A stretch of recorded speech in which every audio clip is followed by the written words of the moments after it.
Sir ನಾನು 13 ವರ್ಷ ಆಯ್ತು ಸರ್ ಮದ್ವೆ ಆಗಿ. ನಾವು ಅನ್ಯೋನ್ಯವಾಗಿದ್ವಿ, ಏನು ಪ್ರಾಬ್ಲಮ್ ಇರ್ಲಿಲ್ಲ. ಅವ್ರ ಅಪ್ಪ ಅಮ್ಮ ಯಾರಿಲ್ಲ ಹುಡುಗಿಗೆ. ಅವರು ಚಿಕ್ಕ ವಯಸ್ಸಲ್ಲೇ ತಾಯಿ ತಂದೆ ಎಲ್ಲ ತೀರೋಗಿದ್ದಾರೆ. ನಾವು ಹಿಂಗೆ ನಮ್ಮ ರಿಲೇಷನ್ ತೋರಿಸಿ ಮದುವೆ ಮಾಡಿದ್ರು ಅವಳನ್ನ, ಹುಡುಗಿನ.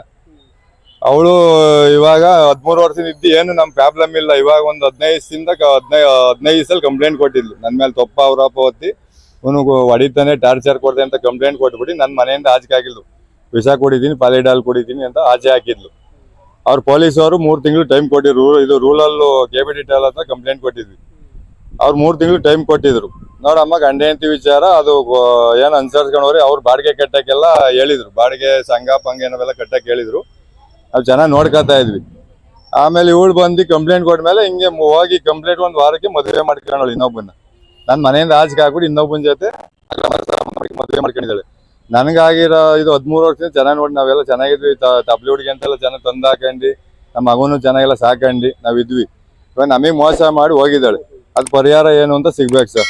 ಬೇರೆ ಯಾರಿಗೆ ನಮ್ಮಂತವ್ರು ಇದು ಅರೇಂಜ್ ಮ್ಯಾರೇಜ್ ಸರ್. ನಮ್ಮವ್ರು ಎಲ್ಲ ಸಂಬಂಧಿಕರೆಲ್ಲ ನೋಡಿ ಎಲ್ಲ ರಾಜವರ್ಷಾಗಿ ಇದು ಯಡಿಯೂರು ಸಿದ್ಧಲಿಂಗೇಶ್ವರಲ್ಲಿ ಮದುವೆ ಮಾಡಿದ್ರು. ಯಡಿಯೂರಲ್ಲಿ ದೇವಸ್ಥಾನದಲ್ಲಿ ಎಲ್ಲ ಅವ್ರ ಕಡೆಯವರೆಲ್ಲ ಒಪ್ಪಿ, ನಮ್ಮ ಕಡೆ ಎಲ್ಲ ಒಪ್ಪಿ. ಅವ್ರೇನಂತ ನಮಗೆ ಅವ್ನು ಯಾರು ಸರ್, ಅವ್ನು ಇವಾಗ ಮದುವೆ ಮಾಡ್ಕೊಂಡ್ರೆ ಯಾವ ಊರು ಅಂತ ಗೊತ್ತಿಲ್ಲ ಸರ್. ಇನ್ಸ್ಟಾಗ್ರಾಮ್ ಅಲ್ಲಿ ಫೋಟೋಗಳು ಸಿಗ್ತಾವ ನಮ್ಗೆ. ಇವಾಗ ಒಂದು ವಾರದ ಮುಂಚೆ ಮದುವೆ ಮಾಡ್ಕೊಂಡಿರೋದು ಸರ್. ನಾವು ಅವ್ರ ಕಡೆ ಎಲ್ಲ ಒಪ್ಪಿ ಪಪ್ಪಿ ಮಾಡಿದ್ರು. ನಾವು ತಪ್ಲಿ ಮಕ್ಳೆ. ನಮಗೂ ತಂದೆ ಎಲ್ಲ ತೀರೋದ್ರು. ನಮ್ಮ ಅಮ್ಮ ಚಿಕ್ಕ ಮಕ್ಳೆ ತೀರೋಗವ್ರೆ. ನಮ್ಮ ತಾಯಿ ಇದಾರೆ, ಚಿಕ್ಕವ್ರು ನಮ್ಮ ತಾಯಿ ಇದಾರೆ. ಅವರೆಲ್ಲ ನೋಡಿ ಮಾಡಿತ್ತು ತಪ್ಲಿ ಹುಡುಗಿ ಅಂತ. ಅವ್ರೇನು ಮನೆ ತನಕ ಮಾಡ್ಕೊಂಡಿದ್ರು ನನ್ನ ಅಪ್ಪ. ಲಾಯರ್ ಮುಖಾಂತರ ಬಂದವ. ಅವಳು ಮದ್ವೆ ಆಗಿರೋ ಹುಡುಗ ಬಂದಿಲ್ಲ ಸರ್.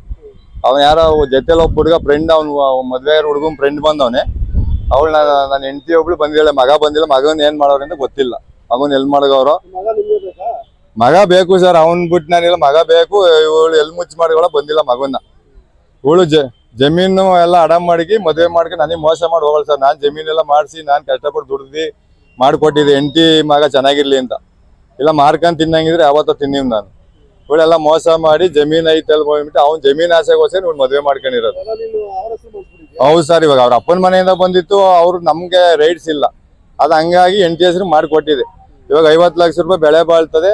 ನಾವು ಏನೋ ನಮ್ನು ಮನೆ ತನಕ ಮಾಡ್ಕೊಂಡಿದ್ರು. ಅಪ್ಪ ಅಮ್ಮ ಇಲ್ಲ, ನೀನೇ ಮನೆ ಮಗ ಅಂದ್ಬಿಟ್ಟು ಮದುವೆ ಮಾಡಿ ಕೊಟ್ಟಿತ್ತು ಅವಳನ್ನ. ನಾವು ಕಷ್ಟಪಟ್ಟೆಲ್ಲ ದುಡ್ದು ಅವಳಿಗೆ ಏನು ಸಂಸಾರಕ್ಕೆ ಏನು ಪ್ರಾಬ್ಲಮ್ ಇಲ್ಲ, ಹೈಫೈಯಾಗಿ ಜೀವನ ಮಾಡ್ತಿದ್ವಿ.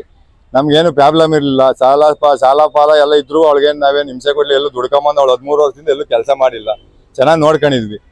ಇವಳು ನನ್ನ ಬಿಟ್ಟು ಇನ್ನೊಬ್ಬನ ಮದುವೆ ಮಾಡ್ಕೊಂಡು ನನಗೆ ಮೋಸ ಮಾಡಿ ಹೋಗಿದ್ದಾಳೆ ಸರ್. ಲೇಟೆಸ್ಟ್ ಹಾಗೂ ಇಂಟ್ರೆಸ್ಟಿಂಗ್ ಸುದ್ದಿಗಳಿಗಾಗಿ ಬಾಸ್ ಟಿವಿ ಕನ್ನಡ ಚಾನೆಲ್ನ ಸಬ್ಸ್ಕ್ರೈಬ್ ಮಾಡಿ. ಹಾಗೆಯೇ ಬೆಲ್ ಐಕಾನ್ ಪ್ರೆಸ್ ಮಾಡಿ. ಇದರ ಜೊತೆಗೆ ಫೇಸ್ಬುಕ್, ಇನ್ಸ್ಟಾಗ್ರಾಮ್, ಎಕ್ಸ್ ನಲ್ಲೂ ಮಿಸ್ ಮಾಡದೆ ಫಾಲೋ ಮಾಡಿ.